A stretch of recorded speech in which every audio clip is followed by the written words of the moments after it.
Bismillahirrahmanirrahim. Assalamualaikum warahmatullahi wabarakatuh. Tajuk pada hari ini ialah Al-Quran Petunjuk Kebenaran. Terdapat dua unit dalam tajuk ni.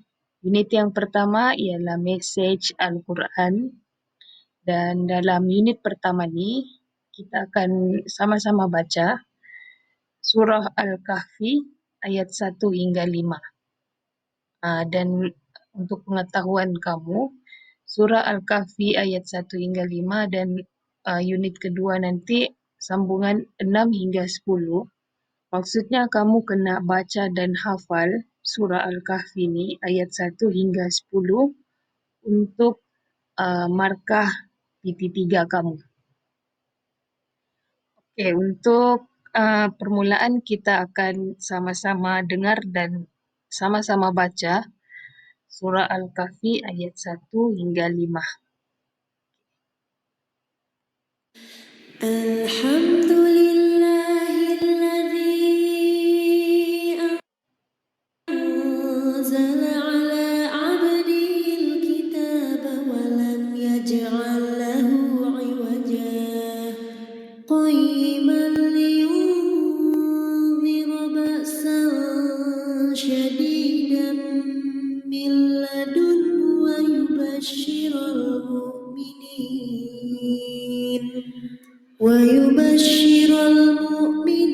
الذين يعملون الصالحات أن لهم أجرا حسنا ماكثين فيه أبدا وينذر الذين قالوا اتخذ الله ولدا ما لهم به من علم ولا لآبائهم كبرت كلمة تخرج من أفواههم إن يقولون إلا كذبا. Ya, Alhamdulillah. Tadi tu merupakan bacaan ayat 1 hingga 5 surah Al-Kahfi. Dan kamu boleh baca macam itulah. Kamu boleh baca dengan bertajwid secara betul, lancar dan bertajwid. Okay. Berikut adalah terjemahan daripada surah tadi tu. Alhamdulillahillazi anzala ala abdihil kitaba wa lam yaj'al lahu 'iwaja. Maksudnya segala puji bagi Allah yang telah menurunkan kepada hambanya kitab suci Al-Quran dan tidak menjadikannya sesuatu yang bengkok. Seperti mana yang kita tahu, kita sebagai umat Islam, panduan utama kita dalam hidup ni adalah Al-Quran. Dan yang kedua adalah Sunnah, iaitu hadis Nabi. Dan Al-Quran ni merupakan sesuatu yang benar dan Allah telah menjadikannya bukan sesuatu yang bengkok. Okay. Terusnya, qayyimal yunziru ba'san syadidan min ladunhu.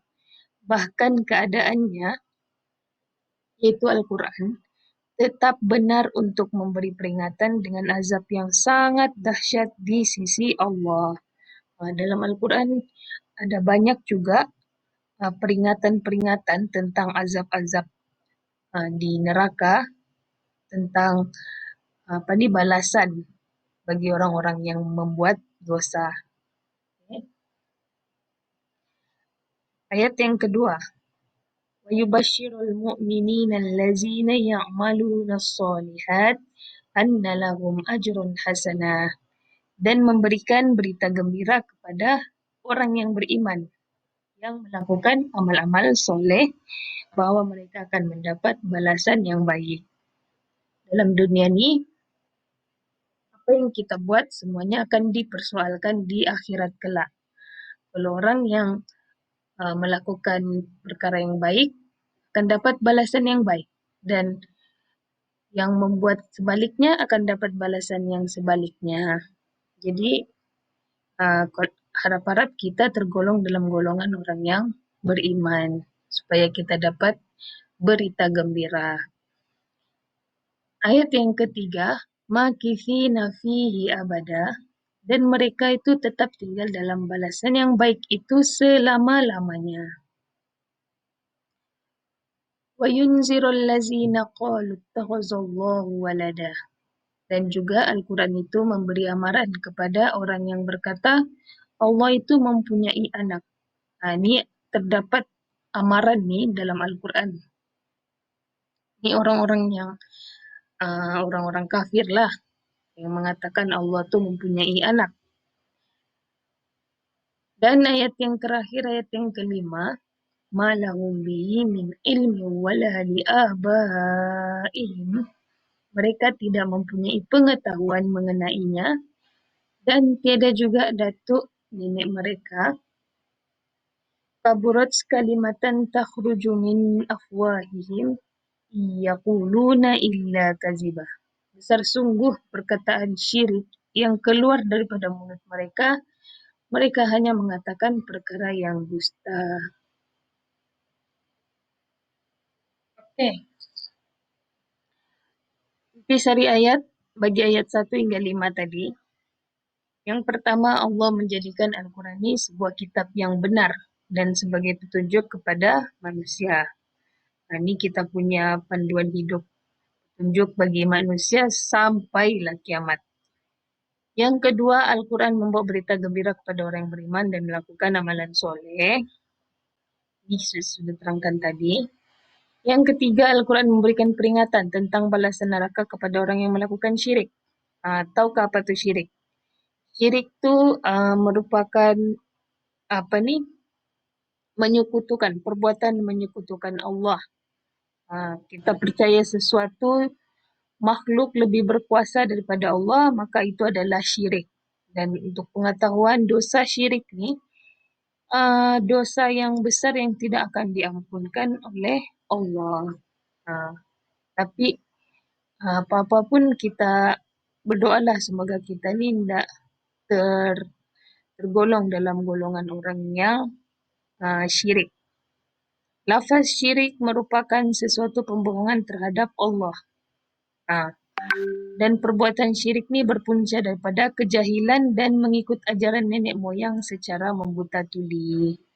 Kita ikut saja apa ajaran nenek moyang tu, tapi kita tidak tahu dalam ajaran tu mungkin ada perkara-perkara yang melanggar syariat Islam. Contohnya macam syirik ni lah.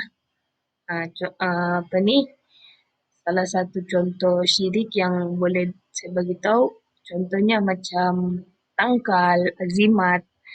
Itu semua tu syirik sebab kita percaya benda tu akan melindungi kita. Sedangkan yang paling berkuasa ialah Allah Subhanahu wa Ta'ala. Okay, pengajaran ayat. Yang pertama, kita mestilah meningkatkan keimanan agar tidak difitnah oleh Dajjal. Kenapa kita perlu baca dan hafal ayat 1 hingga 10 surah Al-Kahfi ini untuk mengelak daripada fitnah Dajjal. Dajjal tu siapa dan bila dia keluar? Dajjal ni akan keluar masa dekat kiamat nanti. Jadi untuk kita mengelakkan daripada fitnah Dajjal, kita kena hafal surah Al-Kahfi ayat 1 hingga 10 dan amalkan baca pada hari Jumaat.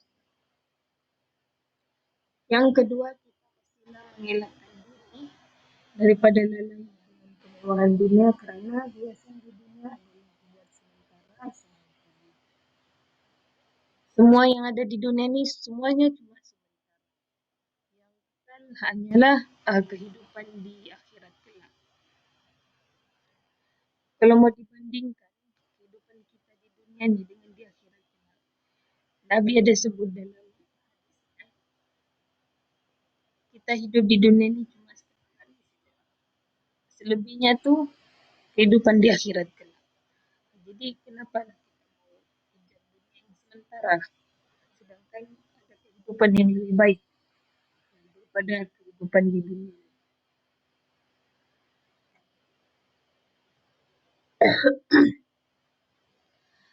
Yang terakhir sekali, macam biasa, buat latihan. Untuk unit 1 ni latihannya cuma ada 2 saja. Iaitu yang pertama, nyatakan 2 intisari ayat. Dan yang soalan kedua, soalan kebat. Rasulullah menggalakkan umat baginda membaca dan menghafaz surah Al-Kahfi.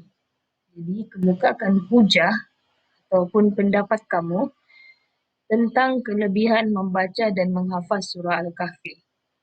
Ni kamu boleh search di internet. Okay? Search di internet. Kamu semua ada telefon dan boleh search. Jawapan ada banyak. Antara kelebihan-kelebihannya, yang pertama saya dah sebut tadi, untuk mengelakkan kita daripada fitnah Dajjal. Yang lain tu kamu perlu cari sendiri.